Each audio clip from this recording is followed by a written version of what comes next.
Free COVID tests sent right to your mailbox. The government has launched the site to sign up. We're going to talk you through doing it. Priya?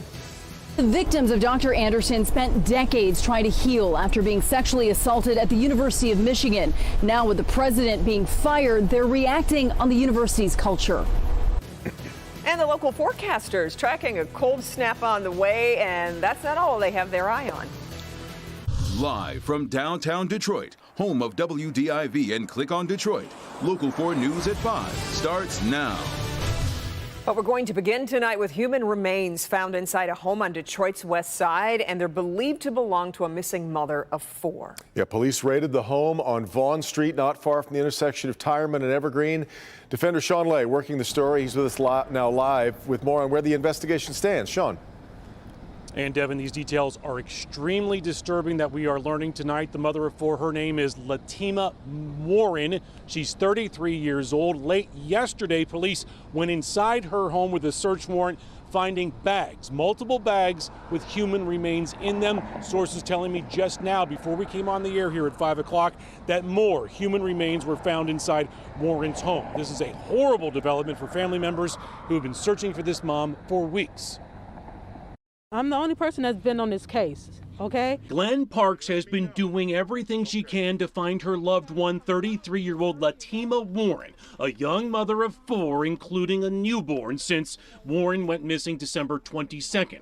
Late Monday, Parks got Detroit police to serve a search warrant at Warren's home here on Vaughn on Detroit's west side, after she discovered Latima's clothing, baby formula dumped in the backyard, and a patch of dirt that had been dug up. Inside the home, sources confirm police found several bags of human remains. The body right now is still in the morgue, and they haven't finished identifying it yet. They want me to come down and release a statement. Also inside the home when police went in, Latima's 44-year-old boyfriend and their newborn baby. Right now he's in police custody. I think they took him up to the 6th precinct. He's in custody, and the baby, her 3-month-old baby, is with the uncle. He's safe and is okay. Parks tells us the only person who would listen to her as she searched was community activist Malik Shabazz, who was with her Monday when both saw someone had been digging in Latima's backyard. And I said, either she is in there or he's getting ready to put her in there. I was a one-man show out here looking for Latima every day, every morning, looking for her. Now back here live at police headquarters, here's where everything stands right now. The person of interest taken into custody, named by the family as the boyfriend here, has not been charged with anything. We are not naming him right now. And Devin, DNA testing continues on the remains found. Still no positive identification to Latima Warren. Back to you. Well, Sean, family members tell you they believe there was foul play very early on in this, right? They reported Latima missing December 22nd and went to the home every day to speak to the boyfriend to check on their newborn baby. He would not let them in. They said the house smelled of pine sol, reeked of pine sol, and he never spoke of her, even though they were searching for her every single day. We will stay on this. All right, Sean. Our other top story here at 5. Days after Mark Schlissel's firing as the president of the University of Michigan, the victims of Dr. Robert Anderson are calling for his replacement to make major changes. They're calling for a more open environment at the school to help change what they've called a culture of silence. Priya Mann spoke with them today. Days after U of M president Dr. Mark Schlissel was fired for an inappropriate relationship with a subordinate, victims of Dr. Robert Anderson say it speaks to the university's culture. It's transparently clear to anyone who wants to pay attention that there's no commitment to change, because the president of the university couldn't stop himself from having his own affair that was against their written rules. I mean, it is a culture of duplicity. Robert Stone and Keith Murray both graduated from U of M in the 70s and 80s. Both say university officials did nothing when they came forward accusing Dr. Anderson of sexual assault.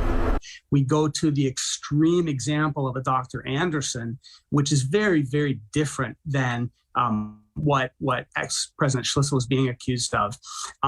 But they're sort of along the same continuum of what happens when people are made untouchable. And that's part of the culture that has to change. Without a public vote and behind closed doors, Schlissel was fired by the Board of Regents. I have to have confidence that that the regents are going to also be looking at their role in all of this and looking at how they need to be doing things differently in the future. They're hoping the new president will have the desire and the support to bring about real change. If this continues, a degree from the University of Michigan is just going to be an embarrassment. And it's going to take a real change in attitude among the Board of Regents to turn this around. There needs to be a Truth and Reconciliation Committee to really, first of all, look at what's been going on there. Let's get this out in the open, really know what we're dealing with, take the hard knocks, and then move forward together. In Ann Arbor, I'm Priya Mann, Local 4. Well, in an emailed response, the university says, in part, quote, "We have added new policies that prohibit teacher-learner romantic relationships, that prohibit supervisor-supervisee relationships, and strengthened our policy against any type of retaliation," end quote. Let's turn to the weather. We have had these warmer temperatures for the past couple of days. We knew it wasn't going to last, not in January. It's been nice, though. Let's get over to Paul Gross for a look at what's coming. Hi, Paul. Hi there. You know, it's been a roller coaster winter. We've had a lot of weather whiplash, and it's going to happen again, I'm afraid. But hey, we got a great shot from our Mount Clemens Skycam. I was trying to time this so we had a couple of nice little breaks, and maybe you saw a crack of that sun there, but didn't quite work out. We had some great sunsets, though, last week on this Skycam. 32 degrees right across the board here. One more, and I'd have a Yahtzee here. Look at this, though. We have wind chills that are in the 20s. So there is a breeze out there. It does make it feel colder. And despite what you're seeing here, I'm continuing to check the airport observations, and I have yet to find an airport here that is reporting snow. So this is all aloft that the radar is seeing, and it's not reaching the ground. So nothing to worry about right now in terms of the roads. Now this evening, temperatures hold steady. Then later on tonight, between midnight and dawn, temperatures are going to start coming up, and then they're going to go crashing right back down tomorrow. So we'll talk about that. And guess what? Another winter storm for those in the deep south. We'll talk about that in just a few minutes, guys. Okay, Paul, thank you. One person is in custody after allegedly firing shots at a Wayne County Sheriff's deputy. Sky 4 over the scene here at Harper and Whittier on Detroit's east side. Police say it started as a traffic stop for speeding and erratic driving when somebody in that Dodge Journey there, the gold car, fired several shots. A chase began, ending a short time later when police were able to pull over the driver. Nobody was hurt. Police are on the scene of a barricaded gunman situation in Pittsfield Township. Started this morning at the Glencoe Hills apartment complex on Washtenaw Avenue near Carlton. Police say someone fired shots inside the building. Then officers arrived and they say additional shots could be heard. Residents were evacuated, but police believe the 59-year-old gunman is still in the complex, though so far there have been no injuries reported. Okay, now to some big news on the battle against coronavirus. Today, the government launched the website where Americans can order free at-home COVID tests. Bring in Jason Colthorpe, who's in the newsroom, to show us how it works. Jason. Yeah, the short answer here, guys, is it's very easy. You can call or go on the website to order them, but don't expect prompt delivery. The president announced last year the U.S. was buying 500 million at-home tests to make sure every American could get one. Now, another 500 million have been ordered. The easiest way is to go to covidtests.gov, which will take you to the Postal Service website with one click, and then you fill out the form. I did it myself, and it took about 1 minute, really, to plug in my info, and boom, I was told my pack of 4 at-home tests has been ordered at no cost. Now, the catch is tests likely won't be shipped for 7 to 12 days after you order them, which means you shouldn't be relying on this order if you need a test right away. The government wants people to have these on hand for when you might need them over the winter. If there are further delays because of demand, USPS staff shortages, or weather, you can be reimbursed for any tests you buy out of pocket.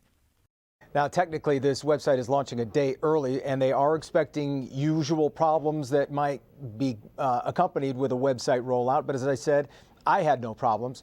Early reported problems, though, have included people ordering from apartment buildings. The system thinks those are duplicate orders, and the early advice on that is plug in your apartment number on the second address line, and that's hopefully clearing up that confusion. For now, we're live in the newsroom. Jason Colthorpe, Local 4. Jason, and Dr. McGeorge has a special report on those at-home tests coming up tomorrow morning. Here's a preview. Free rapid COVID tests are coming for every household, but how do you make the most of these tests? I'm Dr. Frank McGeorge. Tomorrow at 6:30 a.m., what do you really need to know about the best way to use them and how to avoid the biggest mistakes I still see people making with at-home tests? All right, Frank. Michigan's Attorney General Dana Nessel speaking out after she referred a case involving fake election documents that certified Michigan's election for Donald Trump and Mike Pence to federal prosecutors. Here is why she opted to turn the fake documents over to the feds. If what your ultimate goal is not just to prosecute these 16 individuals, but to find out, who put them up to this? Is this part of a bigger conspiracy at play in order to undermine the legitimate results of the 2020 presidential election, not just in Michigan, but nationally? It's going to involve interviews in other states, and it's going to involve possible prosecutions in other places. And I simply won't have jurisdiction over that. Again, I think that's why it's better for federal authorities. Of course, they have nationwide jurisdiction. President Joe Biden won Michigan by 154,000 votes. The legitimate election documents certified the election for him and Kamala Harris.